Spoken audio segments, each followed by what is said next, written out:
Brooklyn అన్న ప్రదేశం నుంచి ఆయన మన్హట్టన్ అన్న ప్రదేశానికి వెళ్ళవలసి వచ్చింది. ఆయన సమయం లేదు, వెళ్ళి తినడానికి కూడా అవకాశం లేదు.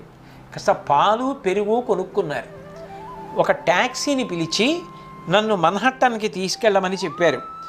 అక్కడ స్లోన్ కెటరింగ్ క్యాన్సర్ హాస్పిటల్కి వెళ్ళాలి ఆయన, అక్కడ వైద్యుడిగా చేరాలి. $10 అడిగాడు. ఆయన దగ్గర $10 ఉన్నాయి. ఆయన పాలు పెరుగు ప్యాకెట్లతోటి కారులో కూర్చోపోయారు. Car driver కోపడ్డాడు. మన్హట్టన్లో పాలు పెరుగు దొరకవా? కారు వెళ్ళేటప్పుడు అవి కానీ ఒలిగాయంతే నా కారు అంతా పాడవుతుంది, అవన్నీ అవతల పారాయన్నాడు. ఆయన బతిమాలుకున్నారు, పడేస్తాను కానీ నా దగ్గర ఇంకేం డబ్బులు లేవు, ఈ $10 ఉన్నాయి, అక్కడికి చేరాక నీకు నేను అది ఇచ్చేయాలి, నాకు తినడానికి కూడా ఏం ఉండదు, అందుకని ఈ పాలు పెరుగు నన్ను పట్టుకొని అని బతిమాలుకున్నారు.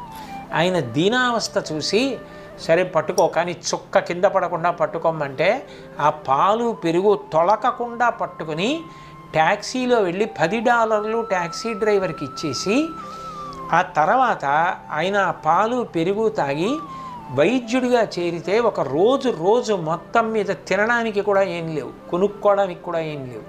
ఆ తర్వాత తెలుగువారు ఎవరో కనపడితే వాళ్ళ దగ్గర $10 అప్పు చేసి తిన్నారు.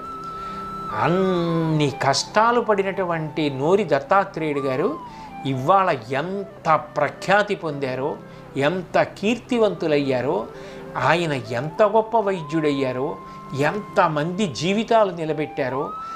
మన భారతదేశాధ్యక్షుడి ప్రాణాలు కూడా ఆయన ఒకప్పుడు కాపాడారు. అంతటి మహాత్ముడయ్యారు. అంటే ఓర్పు ఉండాలి, కష్టాన్ని తట్టుకోవాలి.